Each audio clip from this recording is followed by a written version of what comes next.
एक की पत्नी बड़ी भक्त थी, वो पत्नी पर बहुत प्यार करते थे, पर पत्नी गुरुजी की आज्ञा से चलती थी, पर उनको संतों से कोई प्यार नहीं था, वो पत्नी से प्यार करते थे। तो एक दिन पत्नी ने बहुत प्रेम से उनसे कहा कि हमारी एक बात मानोगे, आप हमारे गुरुजी से दीक्षा ले लीजिए, क्योंकि हम दीक्षित हैं और आप दीक्षा नहीं लिए तो हमारा आपका प्रेम अधूरा। उन्होंने कहा ठीक है, बुलाओ गुरुजी को। गुरुजी को बुलाया और दीक्षा लेने के लिए गंगा स्नान करने के लिए चले तो गांव के 2-4 लोग मिले, बोले आज ये धोती टांग के कहाँ जा रहे हो? बोले यार पत्नी कह रही दीक्षा ले लो, गुरुजी आ गए तो गंगा से। अरे और वो धोती लेके वापस आ गए, बोले नहीं लेना मुझे दीक्षा। कालांतर में दोनों का शरीर छूटा, तो पति आसक्त होने के कारण उसका मोक्ष नहीं हुआ और वो राजा की राजकुमारी के रूप में जन्मे। ये पूर्व में गीता जी के महत्व में महिमा आती थी, उसमें दृष्टांत आता था, उसका है। और वो पत्नी के प्यार के कारण जहां वो राजकुमारी जन्मी, वही हथिनी से वो पुत्र के रूप में प्रकट हुआ, हाथी का शावक। अब जब वो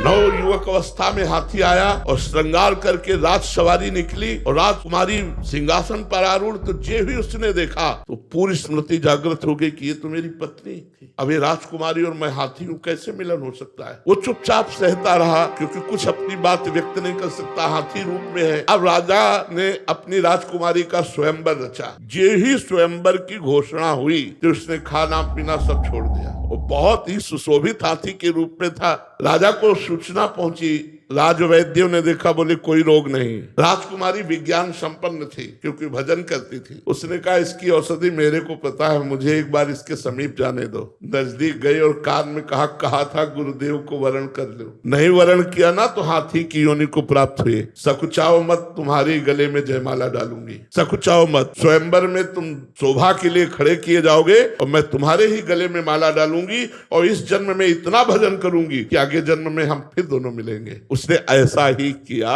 भजन के प्रभाव से अपने पति को हाथी की योनि से मुक्त करके अगला जन्म फिर मनुष्य का हुआ। ये तप और भजन से, भगवान के वरदान से संभव है, ना कि अपने प्रारब्ध से।